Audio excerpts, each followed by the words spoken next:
nikwambie bwana, masuala ya kufuatilia mtoto wangu ile mwanzo mwisho kuanzia leo.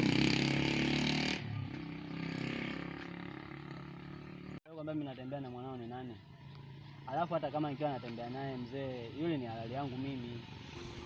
Mimi nitafuata taratibu ya vitu kama hivyo. Hivi, yeye ni wa kusoma. Nimeshatupa gharama zangu nyingi sana juu yake yeye.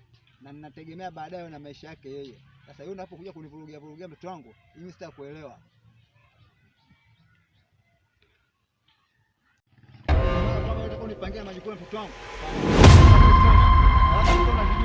Ona nipange vizuri wewe.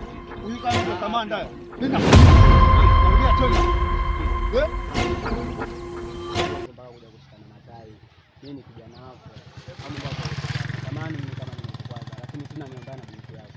Basi kwa mbona samani nimekusamea hilo siulie tena. Sawa. Angalia nyumba zingine ziingiliwe. Sawa. Kaa vizuri mtoto. Yeah.